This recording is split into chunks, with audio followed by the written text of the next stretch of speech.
The woman desperately banged her head against the glass, seemingly unaware of the pain. Even though her head was bleeding, she didn't stop. People around her quickly rushed forward to stop her. Upon witnessing this scene, Jenny ran back to the car and told Abby that the strange disease from abroad had spread to their location. People were becoming mentally disturbed and inexplicably committing suicide. They needed to hurry home and take cover. The streets had already descended into chaos, with traffic accidents happening everywhere. Just as Jenny turned to grab her phone, Abby seemed to see something and involuntarily burst into tears. Suddenly, she lost consciousness and pressed hard on the gas pedal, crashing into the oncoming vehicle. Jenny realized something was wrong and desperately tried to steer the car, but it was too late. The accident had already occurred. Struggling, she crawled out of the car. Abby walked into the middle of the road, facing the oncoming vehicles without any attempt to dodge. Pedestrians on the street frantically fled for their lives, and Jenny fell to the ground. A kind-hearted person rushed over to help her, but their attention was drawn to something in the sky. They got into the burning vehicle, and it exploded, causing their immediate death. Jenny sought refuge in a nearby house, where many people had gathered. They learned from the news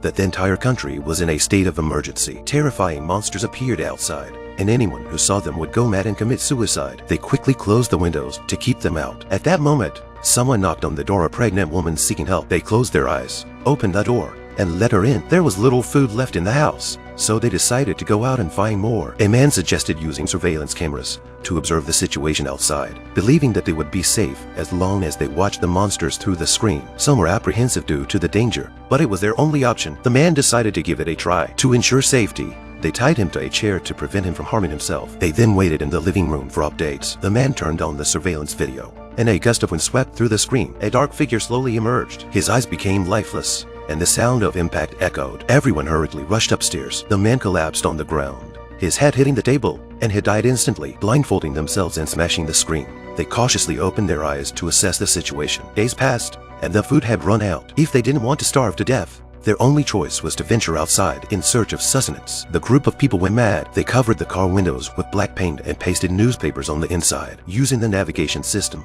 to avoid obstacles was a desperate game of risking their lives. They were helpless, and fear gripped everyone. The collision warning system started alarming as obstacles appeared ahead. Tom wanted to go around, but the rear of the car was also blocked. It seemed that something was approaching. A dark shadow flashed above their heads, and they were surrounded. The car shook violently. Tom decided to take a gamble. He stepped on the gas and blindly followed the navigation, stumbling and jerking along the way until they finally reached their destination. They got out of the car blindfolded and safely entered the supermarket, starting to gather food and supplies. An elderly man mentioned that the items here would last them a year, and they could live there, but Jenny firmly disagreed, saying they shouldn't risk leaving their loved ones to fend for themselves. Just then, a burly man outside tried to break in, constantly shouting, "Look at it, it's beautiful." Everyone realized that the monster had arrived. They quickly barricaded the door, but they were no match for the burly man. As the door was about to be opened, a man sacrificed himself, rushing to hold the burly man outside. It didn't take long for screams of agony to be heard. It was no longer safe to stay there. The remaining people took the food and returned home. A couple secretly took the car and left, leaving the others unable to leave the house to chase after them. In their desperation, they heard voices downstairs. It turned out that a pregnant woman had let in a man in a suit without the others' knowledge. The man in the suit said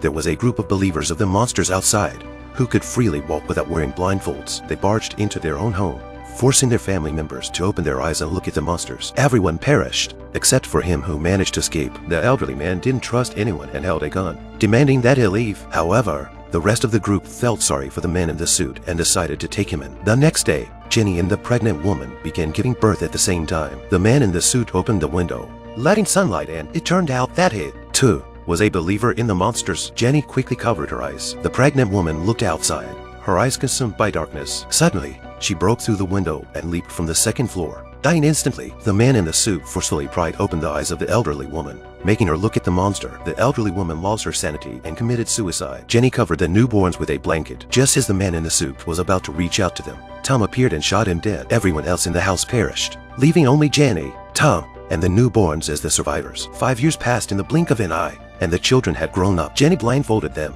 teaching them to navigate using their sense of hearing. When food ran out, they would feel their way to other vacant houses and scavenge for supplies. Survival had become incredibly difficult. One day, Tom's walkie-talkie received a signal. His comrade informed him about the location of a shelter, and the two decided to take the children there. However, the followers of the monsters discovered them. Tom instructed Jenny to escape while he confronted the followers with a gun. Blindfolded, Tom could only rely on his instincts to shoot, but he was outnumbered and no match for the group. He had no choice but to remove his blindfold and swiftly eliminate the others. Just as the monsters appeared, he couldn't help but look at them before his consciousness was overtaken. Tom shot and killed the last follower, then turned the gun on himself. Hearing the gunshot, Jenny realized something was wrong. She knew she couldn't ensure the safety of the children on her own and had to reach the shelter as soon as possible. She took the children, blindfolded them, and rowed a boat. The sound of the monsters lingered, tempting them to remove their blindfolds. But Jenny remained steadfast. As the boat sailed through a turbulent river, Jenny lost control and fell into the water. Fortunately, the children were unharmed. They only needed to pass through the forest to reach the shelter. Jenny heard Tom's voice, indicating he needed her help. The dark shadows were slowly closing in. As she realized the monsters wanted to trick her into removing her blindfold, she hurriedly carried the children toward the direction of the shelter. A house appeared ahead, and Jenny desperately knocked on the door. Seeking help, the people inside checked their eyes, ensuring they were normal humans before allowing them in. It turned out to be a school for the blind, with the sky covered in greenery. Laughter and joy filled the air, in stark contrast to the apocalyptic world outside. Jenny finally arrived at the shelter, no longer needing to hide and live with blindfolds.